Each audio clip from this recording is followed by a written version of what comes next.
ছাত্রদের নেতৃত্বে ছাত্র জনতার এই যে একটা অভ্যুত্থান হয়েছে, এই অভ্যুত্থানে এই তরুণ প্রজন্ম তাদের জায়গা থেকে সামনে সারিতে নেতৃত্ব দিয়ে একটা দায়িত্ব পালন করেছে।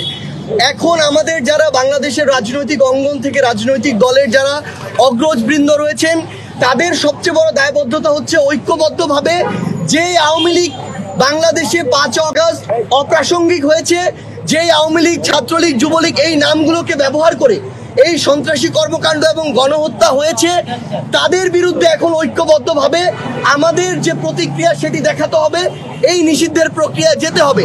এক্ষেত্রে তারা যদি তাদের নেতৃত্ব না দিতে পারে, এই দায়বদ্ধতা এই তরুণ প্রজন্মের কাছে তাদেরকে আগামী পুরো যে সামনের দিনগুলো রয়েছে, যুগের পর যুগ এই দায়বদ্ধতা তাদেরকে বহন করতে হবে।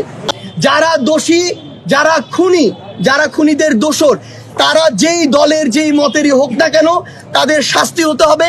এবং এই বিচারিক প্রক্রিয়ায় কোনো ধরনের আমরা হস্তক্ষেপ প্রত্যাশা করি না, এটা আমরা আমাদের জায়গা থেকে স্পষ্ট করে দিয়েছি। এবং এমন যদি কোনো কিছু দেখি, তাহলে আমরা আমাদের জায়গা থেকে জাতীয় নাগরিক কমিটি বলেন আর বৈষম্য বিরোধী ছাত্র আন্দোলন বলেন, আমরা ঐক্যবদ্ধভাবে আবারও হয় ওই ব্যক্তি কিংবা ওই প্ল্যাটফর্ম তাদের নামে আমাদের যে আবার প্রতিবাদ, সেটি আমাদের জায়গা থেকে শুরু হবে। কারণ এই অভ্যুত্থান পরবর্তী সময়ে আমাদের সবচেয়ে বড় প্রথম এবং প্রধান দায়বদ্ধতা হচ্ছে ওই খুনিদের বিচার করা। এটা আমরা আমাদের জায়গা থেকে স্পষ্ট জানিয়ে দিয়েছি।